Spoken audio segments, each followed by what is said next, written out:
আল্লাহ তাআলা আমাদেরকে দুনিয়ায় পাঠিয়েছেন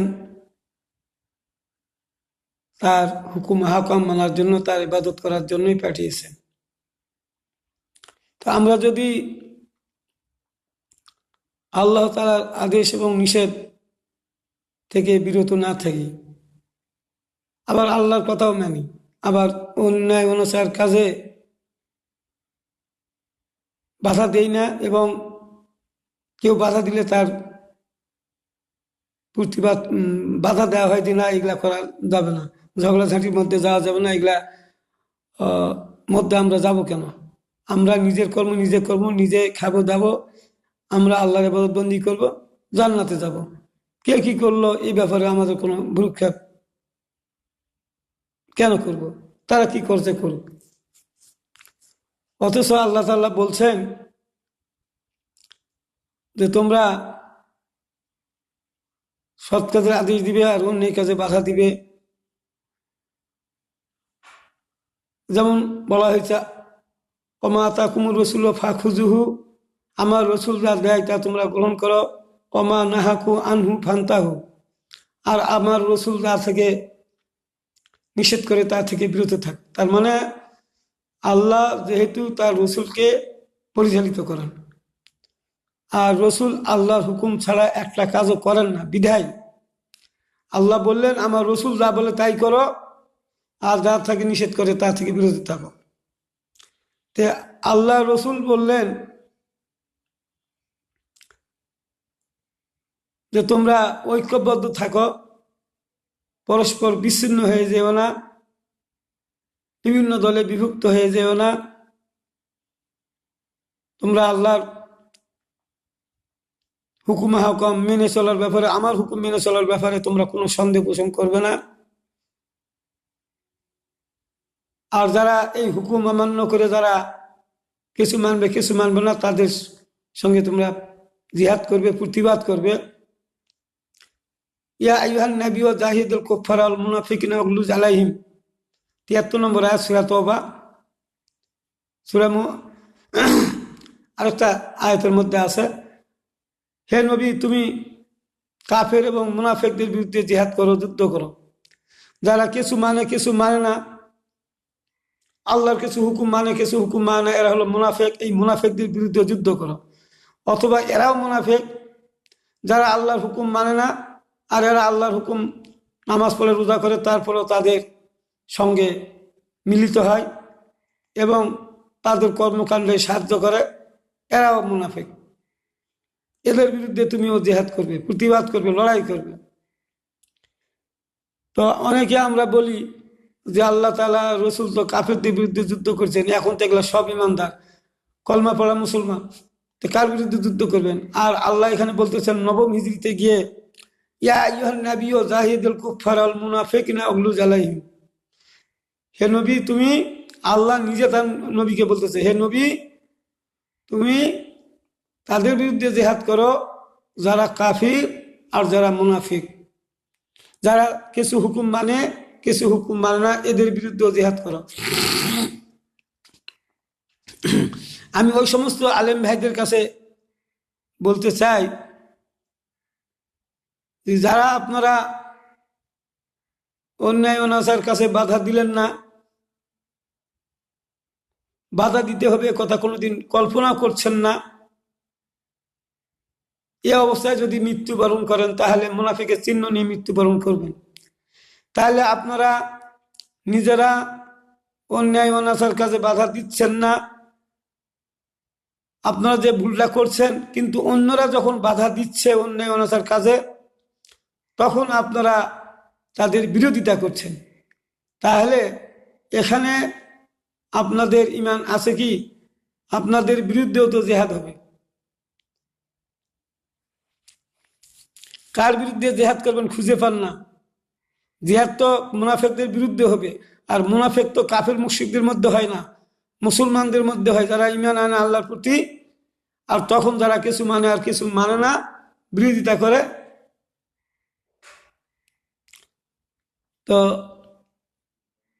এরাই তো মুনাফিক। তা আপনি যদি আল্লাহর বিধান কায়েমের জন্য চেষ্টা না করেন, আল্লাহর আইন আনার জন্য যদি চেষ্টা না করেন, তাহলে ভোটও দিতে না যান, সমস্যা নাই। কিন্তু আপনার ভোটের জন্য ওই নির্বাচিত সরকার যে হবে, এটা বাধা দিয়েও কোনো কাজ হবে না। হবে, কেউ না কেউ একজন নির্বাচিত সরকার হয়ে আসবেন। সে যদি ভালো লোক হয়, ভালো কাজ করবে, আর যদি খারাপ লোক হয়, তাহলে আমাদের উপর চেপে বসে জুলুম নির্যাতন আমাদের উপর চালাবে। জাহারাল ফাসাদু ফিল বাররি ওয়াল বাহরি বিমা কাসাবাত আইদিন নাস, জলে স্থলে যত রকমের বিপদ আপদ আমাদের উপর আসে, তা আমাদের দুই হাতের কর্মের ফল। দেখেন, আমরা এক হাতে ব্যালট পেপার ধরি আর এক হাতে সিল মারি। ভালো জায়গার যদি সিল মারি ভালো লোককে, তাহলে ভালোটাই পাবো, আর খারাপ লোককে যদি সিল মারি তাহলে ভালোটা পাবো না। যেমন উদাহরণ দিয়ে বুঝাতে চাই যে আপনি আম গাছ রোপণ করে যদি কলা পাওয়ার চেষ্টা করেন, ওই গাছ থেকে কলা পাওয়া যাবে কি? যাবে না। আপনি তিতুলের গাছ গেড়ে আপনি যদি আমের আশা করেন যে আম হবে আমার এই গাছ থেকে, আম হবে কি? আম হবে না। তেমনি ভাবে আপনি সরকার যদি খারাপ লোককে বসান আর নামাজ পড়েন, রোজা করেন, তফসির তাহলিল করেন, আর যদি বলেন কি এদের দ্বারাই ইসলামী কায়েম করা সম্ভব, মহিবুল্লাহ বাবু নগরী তিনি কথা বললেন যে আমরা এই বিএনপির দ্বারাই আমরা আল্লাহর আইন কায়েম করে নিব। আর ওই গাছটাই তো বলতেছে যে শরিয়া আইন চাই না, ওই দলটাই তো বলতেছে যে আমরা শরিয়া আইনে রাজনীতি করি না, শরিয়া আইন চাই না। আর সেই লোকটার দ্বারা আপনি ভালো কিছু পাবেন এ আশা করেন কিভাবে? এই যে আলেমেরা আপনারা ভুল করেন, আর এই ভুল করলে আপনার শাস্তি বড়। আমি ছোটবেলায় একটা সভাতে গেছিলাম, ধর্মীয় সভাতে গেছিলাম, তো সেখানে এক আলেম বলতেছে যে ভাই জান্নাতে কে আগে যাবে? তো অনেকে বলার চেষ্টা করেছিল, বা আমি মনে মনে মনে করেছিলাম যে আলেম ওলামারাই যাবে আগে, এটা আমি মনে করতেছিলাম, কিন্তু বলি নাই। ওই আলেম আবার বললেন পাল্টে, বলেন তো জাহান্নামে কে যাবে আগে, সর্বপ্রথম কে যাবে? তো মানুষেরা কথা বলে না। কিন্তু তখন আমার ধারণা হলো যে যারা আল্লাহর হুকুম মানে না, এক করে না, তারাই জাহান্নামে যাবে, যারা নামাজ পড়ে না। এটা আমার মনের ধারণা ছিল, কিন্তু আমি ছোট মানুষ হিসাবে কথা বলতে সাহস করি নাই। কিন্তু আলেম বলতেছিল যে বলেন জান্নাতে কে আগে যাবে আর জাহান্নামে কে আগে যাবে? কেউ যখন বলল না, তখন ওই আলেম বলতেছে সর্বপ্রথম আলেমেরা যাবে জান্নাতে, আবার দুজকেও যাবে, জাহান্নামেও যাবে আলেমেরা সর্বপ্রথম। মানুষের মধ্যে খটকা লেগে গেল, আমারও মধ্যে খটকা লাগলো, এটা কি কথা? এটা বের কেমন করে হয়? তো ওই আলেম তখন বুঝাই দিলেন যে আলেম আল্লাহর কোরআন এবং রসুলের হাদিস জানবে, জানার পরেও সেই হুকুম হাকিমের উপর আমল করবে না, গুরুত্ব দিবে না, এই আলেমেরা কিছু মানে না, এই আলেমেরাই যাবে প্রথমে জাহান্নামে। আর জান্নাতে আলেমেরা তো যাবেই যারা ভালো আলেম, যারা আল্লাহ এবং রসুলের কথা মানুষদেরকে স্পষ্টভাবে বর্ণনা করে, নিজে মেনে চলে অন্যদেরকেও তা মানার জন্য আহ্বান করে। এই সমস্ত আলেমেরা আগে জান্নাতে যাবে, এটাই ধ্রুব সত্য। আমি এই আয়াতটা আজ থেকে 20 বছর আগে এই হাদিসটা নিয়ে আমি একটা গবেষণা করছি। এইরকম আমার গবেষণায় যেটা এসেছে সেটা হলো এই যে মানুষ নামাজও পড়ে খারাপ কাজও করে, মানুষ নামাজ পড়ে আবার দেখা যায় চুরি করে, মিথ্যা কথা বলে। তো এই লোকগুলো তো জান্নাতে যাওয়ার আশা করছে। আবার যারা নামাজি পুরাপুরি ভালো কাজ করে, ভালো এক করে, তারাও জান্নাতে যেতে চায়। তখন আমি সান্ত্বনা পাই এইভাবে যে ওই যে আলেম বলেছিল জান্নাতে কে আগে যাবে আর জাহান্নামে কে আগে যাবে প্রথমে, তো ঠিক এই যে নামাজ রোজা করার পরে এরা খারাপ অকাম কুকাম সব করেছে, আর কিছু লোক ভালোতে ভালোই আল্লাহর হুকুম পুরাপুরি মেনে চলে, কোনো অন্যায় অনাচারের কাজে জড়িত নয়, সুদ ঘুষের সঙ্গে জড়িত নয়, ভালো। তখন আমি মনে করলাম যে ঠিক এটাই হলো উদাহরণ, যে নামাজও পড়বে, রোজাও করবে, জানবে, আবার খারাপ কাজও করবে, কেউ করলে সেটা বাধাও দিবে না, কেউ খারাপ কাজ করলে তাকে ভালোর দিকে আনার চেষ্টাও করবে না, ঠিক তো এই আলেমগুলাই যাবে জাহান্নামে। তখন আমি মনের মধ্যে একটু সান্ত্বনা পেলাম যে নামাজ পড়লেই হবে না। তখন থেকে আমি বুঝতাম নামাজ পড়লেই হবে না, কারণ ওই আলেম বলেছিল কে আগে যাবে জান্নাতে কে যাবে জাহান্নামে আগে, তাহলে ঠিক এই ধরনের আলেম উলামাগুলাই যাবে। আর যখন সূরা বাকারার 85 নম্বর আয়াত পড়লাম, সেখানে বলা হচ্ছে আফাতুমিনুনা বিবাদিল কিতাব ওয়া তাকফুরুনা বিবাদ ফামা জাযাউল মা ইয়াফআলু যালিকা মিনকুম ইল্লা খিজুন ফিল হায়াতিদ দুনিয়া ওয়া বিল আখিরাত। দেখ আয়াতটার মধ্যে আমার অনেকদিন পড়ছি তো ভুল ত্রুটি একটু হতে পারে, আপনারা ক্ষমা করবেন। তো এর সরাসরি বাংলা অর্থটা এই, তোমরা যদি আল্লাহর হুকুম কিছু মানো আর কিছু না মানো, কোরআনের হুকুম কিছু মানো কিছু হুকুম না মানো, তাহলে তোমাদের দুনিয়াতেও তোমরা বিপদ আপদে পড়বে, আর কিয়ামতে শাস্তি তো আছেই। সেখানে আল্লাহ তোমাদেরকে এমন খিজুন ফিল হায়াতের দুনিয়া, মানে দুনিয়াতেও যেমন জুলুম নির্যাতনের শিকার হয়েছ, আবার আখিরাতে তো আছে মহাশাস্তি। আমি এগুলোকে চিন্তা করে দেখি যে না, কিছু মানবে কিছু মানবে না, এটা হবে না। তো এই আলেমেরা জাহান্নামে যাবে, যারা কিছু মানবে কিছু মানবে না, এরা জাহান্নামে যাবে। আর যারা পুরোপুরি মেনে চলবে, পুরোপুরি আদেশ নিষেধ মেনে চলা আমরা বর্তমান যুগে পারতেছি না। তবে আমরা যদি কোনো হুকুম হাকাম করতে না পারি, তবুও তো পক্ষে থাকবো। যেমন ধরেন অন্যায় কাজ হচ্ছে, আপনি একাই যাচ্ছেন রাস্তা দিয়ে, আপনার সামনে একটা অন্যায় কাজ দেখতেছেন, অন্যায় করতেছে, তা আপনি তো ওখানে হাত দিয়ে বাধা দিতে পারবেন না। এখন তারপরেও মুখ দিয়ে তখন আপনি বলবেন যে ভাই এটা করেন না, এটা করা যাবে না, এটা করলে এক হবে বললেন, তারপরে না শুনলে অন্তর দিয়ে আপনি ঘৃণা করবেন, তো আপনি তো পক্ষে থাকলেন। কিন্তু আপনি যদি কন ওরা করছে করুক, এটাতে আমার যায় আসে কি, ওলা বাধা দিয়ে ঝগড়াঝাড়ি কেন করব, এই যে একটু চিন্তার জন্যই আপনি আলাদা হয়ে গেলেন। আর এক লোক চিন্তা করলো যে না এটা ঠিক নয়, আমি পারলাম না, তবে এই ধরনের কাজকর্ম কিভাবে বন্ধ করা যায় এ ব্যাপারে আপনি লোকজনকে বলে ঐক্যবদ্ধ করার চেষ্টা করছেন, তারপরে করতে পারলেন না, তাহলে আপনি ইমানদার হয়ে ইমানদারই থাকবেন।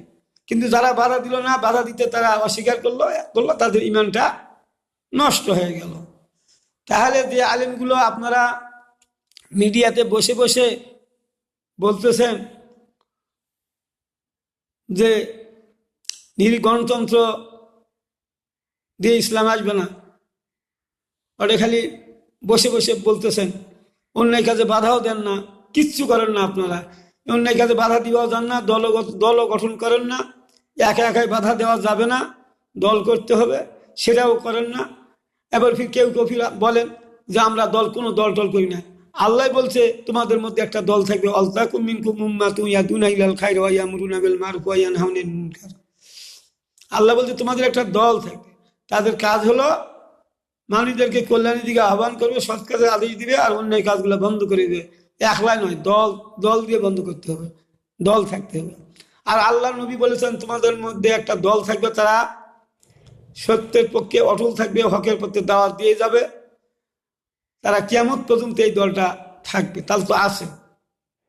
তা আপনারা যারা ইউটিউবে বসে যারা, এখন আমি দেখতেছি এই 2-3টা দলই আপনারা বিরোধিতা করছেন। যেমন ধরেন এনায়েতুল্লাহ আব্বাসী সাহেব এবং জমিয়তে আহলে হাদিস, এরা করতেছে, আর কওমি মাদ্রাসার মধ্যে করতেছে হলো মহিবুল্লাহ সাহেব। তো এখানে আল্লাহ তাআলা তখন বলতেছে যে তোমরা ঐক্যবদ্ধভাবে সম্মিলিতভাবে যুদ্ধ জিহাদ করো, কিন্তু আপনারা সে কাজটা নিজেও করছেন না, কেউ করলে সেখানে বাধা দিচ্ছেন। তা আল্লাহর জমিনে আল্লাহর বিধান কায়েম হবে সে কথাও বলতেছেন না। তাহলে আপনারা আল্লাহর কিছু হুকুম মানলেন আর কিছু হুকুম মানলেন না, তাহলে মুনাফেক হয়ে গেলেন। আর মুনাফেকদের বিরুদ্ধে জিহাদ করার কথা বলা হয়েছে। তাহলে আপনারা ওই পর্যায়ে পড়েন কিনা চিন্তা করে দেখেন। আপনাদের সমর্থন দেন না দেন, একজন সরকার গঠন হবে, সেই সরকার তারা আইন করবে, ওই আইনের মাধ্যমে আপনারা মানেন না মানেন তারা মানুষের উপর জুলুম নির্যাতন চালাবে। আর এই কষ্টটা আমাদের করেই যেতে হবে কিয়ামত পর্যন্ত।